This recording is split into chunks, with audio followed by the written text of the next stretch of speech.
গুরুতর অসুস্থ BNP chairperson ও সাবেক প্রধানমন্ত্রী বেগম খালেদা জিয়াকে উন্নত চিকিৎসার জন্য বিদেশ নেওয়ার কথা ছিল আজ। তবে যে বাহনে করে তাকে নিয়ে যাওয়া হবে অর্থাৎ কাতার আমিরের এয়ার অ্যাম্বুলেন্সের যান্ত্রিক ত্রুটি দেওয়ার কারণে তারিখ কিন্তু পরিবর্তন করা হয়েছে। বিএনপির মিডিয়া সেল থেকে কিছু সময় আগেই কিন্তু জানানো হয়েছে আজ নয়, বরং 7 তারিখে সাবেক প্রধানমন্ত্রী বিএনপি চেয়ারপারসন বেগম খালেদা জিয়াকে উন্নত চিকিৎসার জন্য বিদেশ নেওয়া হতে পারে। এই মুহূর্তে আপনাদের এভারকেয়ার হাসপাতালের সামনে থেকে সেই দৃশ্যটি দেখানোর চেষ্টা করছি। দর্শক, বেশ কিছুদিন যাবতই অর্থাৎ গত 23 November BNP chairperson Begum Khaleda Zia শারীরিক অসুস্থতা নিয়ে অর্থাৎ হৃদরোগের অসুস্থতা নিয়ে রাজধানীর এভারকেয়ার হাসপাতালে কিন্তু তিনি ভর্তি হয়েছিলেন। তারপর থেকে তার শারীরিক অবস্থার অবনতি হওয়া শুরু করলে উন্নত চিকিৎসার জন্য বিদেশ নেওয়ার পরিকল্পনা থেকেই শুরু হয়েছে এবং বিভিন্ন গণমাধ্যমে এবং বিভিন্ন জায়গায় কিন্তু গুঞ্জন উঠেছিল যে খুব দ্রুতই তাকে বিদেশ নেওয়া হতে পারে। তবে বিএনপি চেয়ারপারসন ও সাবেক প্রধানমন্ত্রী খালেদা জিয়ার শারীরিক অবস্থার অবনতি থাকায় অর্থাৎ উন্নতি না ঘটায় তাকে কিন্তু বিদেশ নেওয়া যাওয়া সম্ভব হয়নি। আজ অর্থাৎ 5 তারিখ তাকে কিন্তু বিদেশ নিয়ে যাওয়ার একটা কথা থাকলেও আজও কিন্তু বিদেশ নিয়ে যাওয়া হচ্ছে না।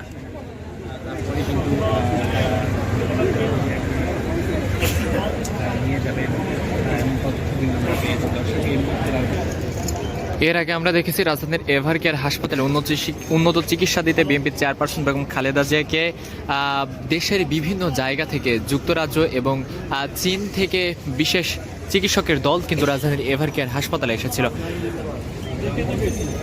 এবং আজ কিন্তু উন্নত চিকিৎসার জন্য তাকে রাজধানীর এভারকেয়ার হাসপাতাল থেকে লন্ডনের উদ্দেশ্যে নিয়ে যাওয়ার কথা থাকলেও এয়ার অ্যাম্বুলেন্সের যান্ত্রিক ত্রুটির কারণেই মূলত তাকে বিদেশ নিয়ে যাওয়া হচ্ছে না।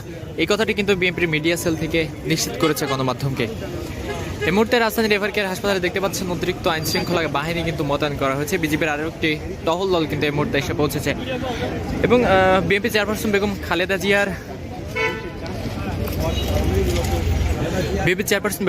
জিয়াকে বিদেশ নিয়ে যেতে অর্থাৎ উন্নত চিকিৎসার জন্য লন্ডন নিয়ে যেতে তার পুত্রবধূ কিন্তু ইতিমধ্যেই বাংলাদেশে এসে পৌঁছেছেন।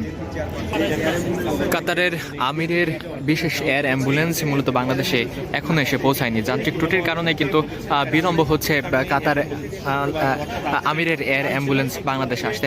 যান্ত্রিক ত্রুটির কারণেই মূলত এই বিলম্ব এবং যার কারণে বিএনপি চেয়ারপারসন বেগম খালেদা জিয়ার উন্নত চিকিৎসার জন্য বিদেশ আগমনের যে তারিখ সেই তারিখও কিন্তু পিছানো হয়েছে। দর্শক, উন্নত চিকিৎসার জন্য বিএনপি চেয়ারপারসন বেগম খালেদা জিয়াকে উন্নত চিকিৎসার জন্য বেশ কিছুদিন যাবৎ বিদেশ নিয়ে যাওয়ার পরিকল্পনা কিন্তু করছে রাজধানীর এভারকেয়ার হাসপাতালের চিকিৎসকরা এবং যে বিদেশি চিকিৎসকের টিম রয়েছে তারা। কিন্তু বেগম খালেদা জিয়ার শারীরিক অবস্থার অবনতি থাকার কারণে মূলত তাকে বিদেশ নিয়ে যাওয়া সম্ভব হয়নি এবং সবকিছু ঠিক থাকলে আজই কিন্তু বিদেশ নিয়ে যাওয়ার কথা কিন্তু বলেছেন মির্জা ফখরুল ইসলাম আলমগীর। তিনি কিন্তু কাল রাতে বলেছিলেন যে সবকিছু ঠিক থাকলে আজ ভোরেই কিন্তু বিএনপি চেয়ারপারসন বেগম খালেদা জিয়াকে উন্নত চিকিৎসার জন্য বিদেশ নিয়ে যাওয়া হবে।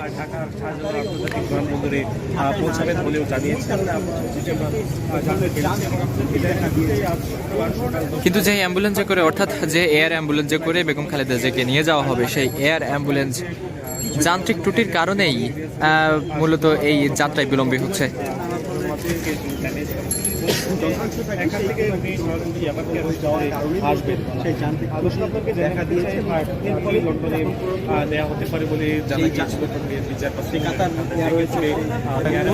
জানান কবে কিভাবে দেশে ফিরবেন তারেক রহমান। পোস্টে তিনি বলেন, তারেক রহমান যদি দেশে আসতেন তাহলে সিদ্ধান্ত নিতে হতো মায়ের সঙ্গে লন্ডনে যাবেন নাকি দেশে থাকবেন। যে কোনো অবস্থাতে বাড়তি বিতর্ক তৈরি হতো, তাই তাকে সিদ্ধান্ত নিতে হয়েছে ব্যক্তিগত অনুভূতি নয়, মায়ের সুস্থতা ও দেশের স্থিতির স্বার্থে। তারেক রহমানের কাছে বেগম জিয়া প্রথমে মা, তারপর নেত্রী। তার মায়ের প্রতি ভালোবাসার সঙ্গে অন্য কারো ভালোবাসার তুলনা চলে না। তিনি যা করছেন তাই মায়ের জন্যই সর্বোত্তম। তার মতে তারেক রহমানকে দল ও দেশের স্বার্থ একই সঙ্গে দেখতে হচ্ছে। অগণতান্ত্রিক আধিপত্যবাদীদের ষড়যন্ত্র কখনোই শেষ হবার নয়, সেটিকে প্রজ্ঞা ও বাস্তবতার সাথে প্রতিহত করাও একটি গুরুত্বপূর্ণ জাতীয় দায়িত্ব। বেগম খালেদা জিয়া সারা জীবনের সংগ্রামের মূল প্রতিজ্ঞা ছিল গণতান্ত্রিক বাংলাদেশ বিনির্মাণের মধ্য দিয়ে জনগণের অধিকার ও দেশের সার্বভৌমত্ব নিশ্চিত করা। সেই ঐতিহ্যগত অভিযাত্রা ব্যক্তিগত আবেগকে ধারণ করলেও তারেক রহমানকে যুক্তিকেই প্রাধান্য দিতে হচ্ছে। ম্যাডাম ইনশাল্লাহ লন্ডনে পৌঁছালে ওনাকে একটু সেটেল করে দিয়ে ও স্থানীয় সব ব্যবস্থাপনা সম্পন্ন করে শীঘ্রই তিনি দেশে ফিরবেন। তার স্বদেশ প্রত্যাবর্তনকে গভীর ভালোবাসায় বরণ করে নিতে প্রস্তুত বিএনপি। পোস্টের শেষ অংশে ডক্টর মাহাদি দেশবাসীর উদ্দেশ্যে খালেদা জিয়ার সুস্থতার জন্য দোয়া করার আহ্বান জানান। আশরাফুল ইসলাম, যুগান্তর নিউজ। জুলাই সনদ বাস্তবায়নের দাবিতে যুগপৎ আন্দোলন থেকে শুরু করে এবার নির্বাচনী সমঝোতার পথে এগোচ্ছে জামায়াতে ইসলামী সহ মোট ৮টি দল। ভোটকে এক প্ল্যাটফর্মে আনা এবং জনপ্রিয়তার ভিত্তিতে একক প্রার্থী ঠিক করতেই বড় পরিসরের প্রার্থী জরিপ চলছে।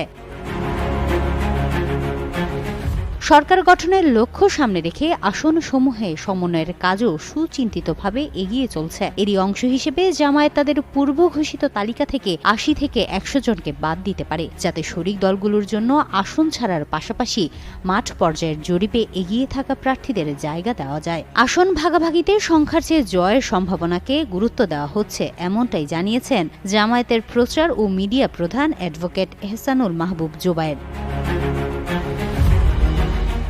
জামায়াতে ইসলামী, ইসলামী আন্দোলন, খেলাফত আন্দোলন সহ ৮ দলের দায়িত্বশীল সূত্রগুলো বলছে, কোন দল কত আসনে নির্বাচনে আগ্রহী কিংবা বিজয়ী হওয়ার সম্ভাবনাই বা কতটুকু সেটি মাঠ জরিপের রিপোর্টেই পরিষ্কার এবং এর ভিত্তিতেই প্রস্তুত হচ্ছে তালিকা। তবে কোন দলকে কত আসন দেওয়া হবে তা নিয়ে কিছুটা জটিলতা রয়েছে। ইসলামের বৃহত্তর স্বার্থ সব দলের নেতারাই সর্বোচ্চ ছাড়ের মানসিকতার কথা জানিয়েছেন।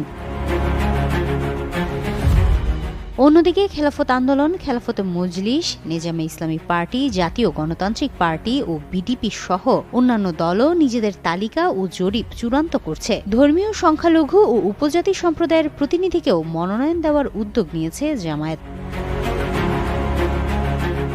ইতোমধ্যে খুলনা ১ ও কিশোরগঞ্জ ৪-এ ২ হিন্দু প্রার্থী চূড়ান্ত হয়েছে। আরও কয়েকজন সনাতন ও উপজাতি প্রার্থী বিবেচনায় রয়েছেন।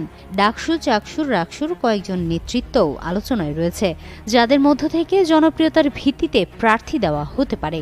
ইতোমধ্যে কয়েকটি আসনে রদবদল শুরু হয়েছে। হবিগঞ্জ ও কুড়িগ্রাম সহ বিভিন্ন এলাকায় নতুন প্রার্থী যুক্ত হয়েছে। নারী প্রার্থী ও জুলাই যোদ্ধাদেরও জায়গা মিলছে। শরিকদের সমন্বয় ও অভ্যন্তরীণ পুনর্বিন্যাস সব মিলিয়ে জামায়াতের তালিকায় বড় ধরনের পরিবর্তন আসতে যাচ্ছে। হিমাতুল জান্নাত, যুগান্তর নিউজ। আসন্ন ত্রয়োদশ জাতীয় সংসদ নির্বাচনের প্রস্তুতি ঘিরে চলছে তোড়জোড়। ইতিমধ্যে প্রস্তুতি নেওয়া হচ্ছে নির্বাচন ও গণভোটের তফসিল ঘোষণার। আগামী ১১ ডিসেম্বর ঘোষণা হতে পারে তফসিল, আর ভোট গ্রহণের সম্ভাব্য তারিখ ৮, ১১ ও ১২ ফেব্রুয়ারির যে কোনো একদিন। তফসিল ঘোষণার আগে রেওয়াজ অনুযায়ী ১০ ডিসেম্বর রাষ্ট্রপতি মোহাম্মদ শাহাবুদ্দিনের সঙ্গে বঙ্গভবনে সাক্ষাৎ করবেন প্রধান নির্বাচন কমিশনার, সিইসি ও নির্বাচন কমিশনাররা। পরদিন ১১ ডিসেম্বর জাতির উদ্দেশ্যে ভাষণ দেওয়ার মধ্য দিয়ে তফসিল ঘোষণা করবেন সিএসি এএএম নাসির উদ্দিন। সংশ্লিষ্ট সূত্রে জানা গেছে, ইতিমধ্যে সিইসির ভাষণের খসড়া তৈরি হয়েছে।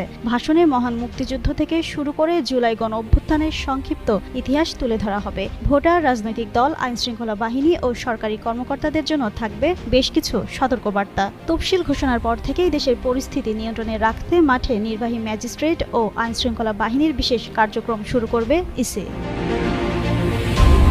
এর আগে জানানো হয়, জাতীয় সংসদ নির্বাচন ও গণভোট একই দিনে অনুষ্ঠিত হবে। ২ নির্বাচনের জন্য পৃথক রঙে ২টি ব্যালট দেওয়া হবে ভোটারদের। একই দিনে ২টি নির্বাচন অনুষ্ঠিত হতে যাওয়ায় এবার ইসিকে বাড়তি ধরনের প্রস্তুতি নিতে হচ্ছে। তফসিল ঘোষণার আগে ওইসব প্রস্তুতির অগ্রগতি পর্যালোচনায় রোববার নির্বাচন কমিশনের সভা অনুষ্ঠিত হবে।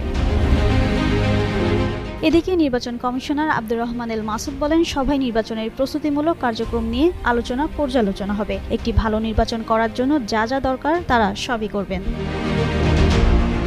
নির্বাচন সামনে রেখে মব ও নাশকতা বাড়ার আশঙ্কা করা হচ্ছে। এসব কারণে সব রাজনৈতিক দলকে একত্রিত করে নির্বাচন আইন ও বিধি মানার অঙ্গীকার দেওয়ার উদ্যোগ নিয়েছিল কমিশন, কিন্তু শেষ পর্যন্ত তা আলোর মুখ দেখেনি। এ অবস্থায় সরকারের হাতেই পরিস্থিতি নিয়ন্ত্রণের ভার ছেড়ে দিয়েছে ইসি।